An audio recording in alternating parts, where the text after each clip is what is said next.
अवधूत चिंतन श्री गुरुदेव दत्त श्री स्वामी समर्थ। तुम्हा सर्वांचं प्लस स्वामी शक्ती या चॅनल मध्ये मनापासून स्वागत आहे। स्वामी तुम्हा सर्वांच्या सर्व चांगल्या इच्छा पूर्ण करोत एवढीच स्वामींच्या चरणी प्रार्थना करते आणि आपल्या आजच्या या नवीन आणि सुंदर व्हिडिओला पुन्हा एकदा नव्याने सुरुवात करते। फक्त बघाच मंगळवार।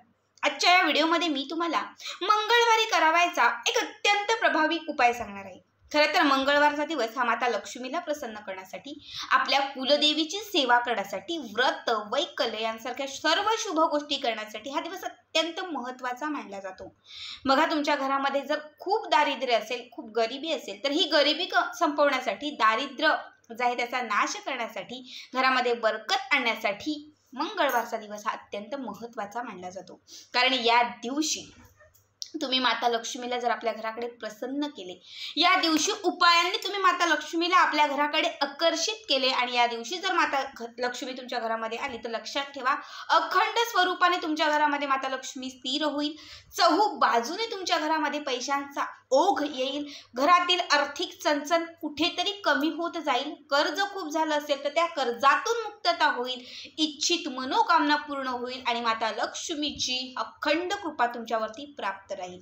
बघा, फक्त एक मंगळवार हे एक वस्तू दिव्यामध्ये घाला। पुढचा मंगळवार येण्याच्या आत कितीही कठीण काम झालंच म्हणून समजा। खरं तर मंगळवारी केलेला प्रत्येक उपाय हा लाखात एक असतो। मंगळवार आणि शनिवार तुम्हाला नेहमी सांगते, इतर दिवशी नाही जमलं तरी हे 2 दिवस असे असतात जे उपाय करण्यासाठी खास असतात। कारण या दिवशी केलेला कुठलाच उपाय कधीच खाली हात जात नाही, तर तो आपल्याला काहीतरी लाभ देऊन जातो। बघा, आजच्या या व्हिडिओमध्ये मी तुम्हाला दिव्याचा म्हणजे एक मंगळवार फक्त दिव्यामध्ये ही वस्तू घाला। पुढचा मंगळवार येण्याच्या आत या उपायाचे असंख्य चमत्कार बघा। आता काय उपाय आहे, कसा करायचा आहे, दिव्यात कुठली वस्तू घालायची आहे, हे सगळं काही पुढे तुम्हाला सांगणार आहे। फक्त त्यासाठी आपला आजचा हा व्हिडिओ स्किप न करता शेवटपर्यंत बघा आणि जे कोणी आपल्या चॅनलवरती नवीन असतील त्यांनी लगेचच आपल्या चॅनलला सबस्क्राईब करा। कारण तुम्ही आपला चॅनल सबस्क्राईब केल्यामुळे मी पुढचे जे काही व्हिडिओ बनवेन ते सर्वात आधी तुम्हा सर्वांपर्यंत पोहोचतील। बघा, मंगळवारी सायंकाळी म्हणजे 6:30, ज्याला आपण प्रदोष समय, लक्ष्मी येण्याची वेळ म्हणतो, या वेळेत हा उपाय करायचा आहे। 6:30 ते 7:30, 8:30च्या दरम्यान आपल्याला ही सेवा करायची आहे। यासाठी एक दिवा घ्या। जर तुमच्याकडे मातीची पणती असेल ती घेऊ शकतात, पंचधातूचा, स्टीलचा, तांब्याचा, चांदीचा कुठलाही दिवा घ्या। नसेल तर तुम्ही कणकेचा दिवा बनवून घेतला तरीही चालेल। रेग्युलर म्हणजे जो दिवा रोज आपण देवघराच्या समोर लावतो तो दिवा वेगळा आणि हा जो दिवा उपायासाठी वापरणार आहात हा दिवा वेगळा असणार आहे, लक्षात ठेवा। त्यामुळे रोज जो लावतो सकाळी किंवा सायंकाळी तो दिवा वेगळा आणि हा दिवा आपल्याला वेगळा घ्यायचा आहे। आता काय करायचं तर सगळ्यात अगोदर आपल्याला एक छोटीशी प्लेट घ्यायची आहे। छोटंसं ताम्हण असेल तर ते घ्या, नसेल तर घरात छोटी प्लेट असेल ती घेतली तरीही चालेल। या प्लेटमध्ये एक मुठभर तांदूळ घालायचे आहेत आणि या तांदळाच्या वरती हळद कुंकू अर्पण करून तुम्हाला या तांदळाच्या मध्यभागी तुम्हाला 1 रुपयाचं, 5 रुपयांचं, 10 रुपयांचं एक नाणं ठेवायचे।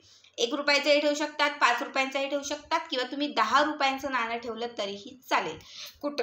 कुठलं तरी एक नाणं तुम्हाला इथे ठेवून द्यायचं आहे।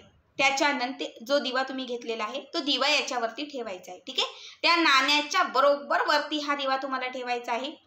दिव्यामध्ये शुद्ध तूप किंवा तेल घालायचं आहे।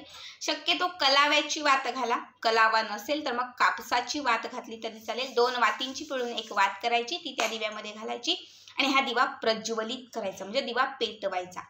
त्यानंतर हळद कुंकू, थोडंसं हळद आणि कुंकू त्या दिव्याला अर्पण करायचं। एक फूल अर्पण करायचं म्हणजे फूल तिथे त्या दिव्याजवळ ठेवायचं। उदबत्ती ओवाळायची। हे करून झालं म्हणजे व्यवस्थित आपलं जे पूजापाठ असतं नेहमीचं ते करून झालं की त्यानंतर या दिव्यामध्ये 2 अख्ख्या लवंगा घालायच्या आणि चिमूटभर हळद घालायची। या 2 वस्तू घालून झाल्या की त्यानंतर काय करायचं, एक छोटी वाटी घ्यायची आणि त्या छोट्या वाटीमध्ये पांढरे तीळ, बघा पांढरे तीळ हे लक्ष्मीला प्रसन्न करणारे असतात, तर काळे तीळ हे नकारात्मकतेचा नाश करणारे असतात।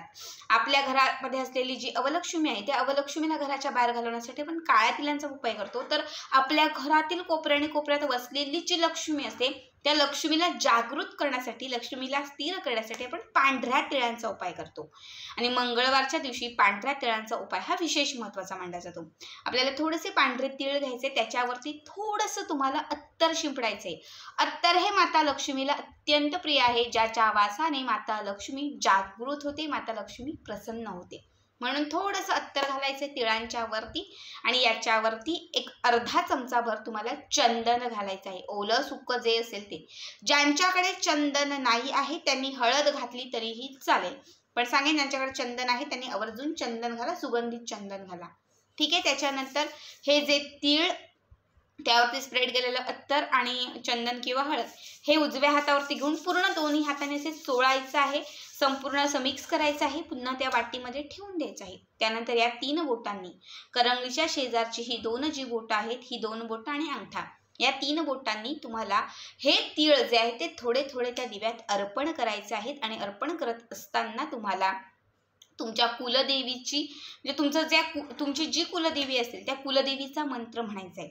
आता ज्यांना कुलदेवी माहिती नसेल किंवा तिचा मंत्र येत नसेल तर नवारण मंत्र ओम ह्रीम क्लीम चामुंडाय विचय या मंत्राचा जप केला तरीही चालेल. 108 वेळा 1 1 1 करत असं 108 वेळा तुम्हाला हे जे तीळ आहे ते थोडे थोडे त्या दिव्यामध्ये घालायचे आणि 108 वेळा तुम्हाला त्या मंत्राचा जप करायचा आहे. ठीक आहे. हे करून झालं की त्यानंतर कुलदेवीला, कुलस्वामिनीला, तुमची जी कुलदेवी आहे तिला हात जोडून तुमची जी इच्छा असेल ती इच्छा पूर्ण करण्यासाठी प्रार्थना करायची आहे, विनंती करायची आहे. आणि हा दिवा असाच पेटता ठेवायचा आहे. रात्रभर दिवा पेटताच ठेवून द्यायचा. दुसऱ्या दिवशी म्हणजे बुधवारच्या दिवशी जेव्हा तुमचं स्वच्छ स्नान वगैरे होईल त्यानंतर हा जो दिवा आहे, दिव्यामध्ये घातलेल्या ज्या वस्तू आहेत, म्हणजे जे पांढरे तीळ, 2 लवंग आपण अर्पण केल्या होत्या त्या वस्तू काढायच्या. त्या वस्तू काढून एका मातीच्या पंटीत घालायच्या, 2-4 कापराच्या वड्या त्याच्यावरती ठेवायच्या आणि हे प्रज्वलित करून घरामध्ये याचा धूर फिरवायचा. दिवा जो आहे तो घासायला ठेवायचा. दिव्याच्या खाली ठेवलेलं जे नाणं असेल आणि जे तांदूळ असेल तर ते उचलायचं. जे तांदूळ ठेवले होते ते पशुपक्ष्यांना खायला घालायचे. बुधवारच्या दिवशी पशुपक्ष्यांना तुम्हाला ते तांदूळ खाऊ घालायचे आहेत. आणि जे 1 रुपयाचं 10 रुपयाचं जे नाणं ठेवलं होतं ते लाल कपड्यात बांधून तिजोरीत ठेवायचं. ठीक आहे. बघा, हा उपाय तुम्ही प्रत्येक मंगळवारीही करू शकतात. प्रत्येक मंगळवारी. पुन्हा दुसरा मंगळवार सेम याच पद्धतीने करायचं. पण ते जे नाणं आहे ते आधीचं नाणं ज्या कपड्यात आपण बांधून तिजोरीत ठेवलेलं आहे त्याच कपड्यामध्ये पुन्हा ते नाणं ठेवायचं. असं प्रत्येक मंगळवारी तुम्ही जर करत गेलात तर तुमची भरपूर नाणी साठली जातील, म्हणजे भरपूर पैसे जमा होतील जे तिजोरीत राहतील. आणि ज्या दिवशी किंवा वर्षातून एकदा तरी आपलं जे मूळपीठ असतं आपल्या कुलदेवीचं तिथे आपलं जाणं होतंच. तर जेव्हा तुम्ही मूळपीठावरती जाल, म्हणजे तुळजापूर असेल, कोल्हापूर असेल, तर तुम्ही जेव्हा तिथे तुमच्या मूळपीठावरती जाल कुलदेवीला भेटायला, त्याची ओटी भरायला, त्यावेळेस हे जे पैसे आहेत, हे जे नाणे जे तिजोरीत आपण ठेवले होते हे सगळे घेऊन तिथे जायचं आणि कुलदेवीच्या मंदिरामध्ये जाऊन तिथे ते दान करायचे. हा उपाय तुम्ही वर्षभर करून बघा. एका वर्षाच्या आत तुमची परिस्थिती नाही बदलली तर मला सांगा. बघा, कुलदेवी ही आपल्या कुलाचं रक्षण करणारी असते, आपल्या कुलाच्या पुढे नेणारी असते, आपल्या आयुष्यातील अडथळ्यांचा नाश करणारी असते. सगळ्या देवांना विसरलं तरी चालेल पण कुलदेवीला कधीच विसरायचं नाही, कारण तीच आपल्या पाठीशी ठाम असते. तिची नेहमी मनोभावी जर तुम्ही सेवा केलीत ना तर ती खूप जागृत असते. आणि मला तर त्याचा असंख्य पटीने, खरं सांगते, खूप अनुभव आलेला आहे. खूप म्हणजे खूप. अगोदर मी एवढं काही करत नव्हती. जिथून मी करायला लागलेली आहे तिथून लाखो पटीने, जसे स्वामींचे अनुभव येत आहेत तसं सेम खूप अनुभव येत आहेत.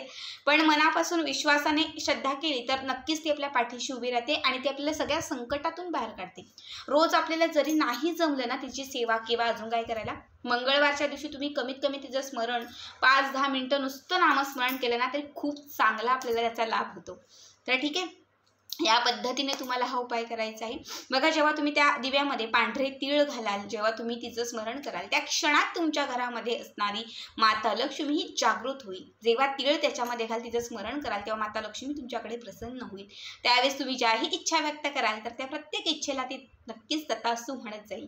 त्यानंतर अभिमंत्रित केलेल्या ह्या वस्तू जेव्हा दुसऱ्या दिवशी तुम्ही जाळाल तेव्हा घरामध्ये असलेली इडापिडा, संकट, विघ्न सर्व काही नष्ट होईल. जेव्हा ते तांदूळ ज्यावरती आपण दिवा ठेवला होता हे तांदूळ पशुपक्ष्यांना तुम्ही घालाल तेव्हा लक्षात घ्या तुमची जी ही सेवा असेल, जी ही इच्छा असेल ती ब्रह्मांडापर्यंत पोहोचली जाईल. आणि जेव्हा ते 1 रुपयाचं नाणं तुम्ही तिजोरीमध्ये ठेवाल तेव्हा तुमची तिजोरी नेहमीच भरभरून राहील.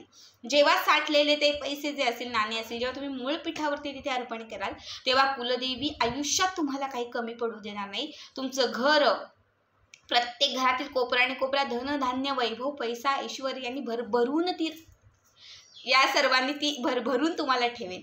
बघा, अत्यंत साधा आणि सोपा उपाय आहे. प्रत्येकाने हा उपाय आवर्जून करा. काहीही केल्याने ज्यांच्या घरातलं दारिद्र्य संपत नाहीये, कितीही सेवा केली तरी नशिबाची साथ मिळत नाहीये, ताई आमचे दिवस बदलतच नाहीये, घराचं स्वप्न आहे पण ते होतच नाहीये, ताई आम्हाला गाडी घ्यायची आहे पण ते होतच नाही, आर्थिक चणचण खूप आहे, त्यांच्यासाठी तर हा खास उपाय आहे.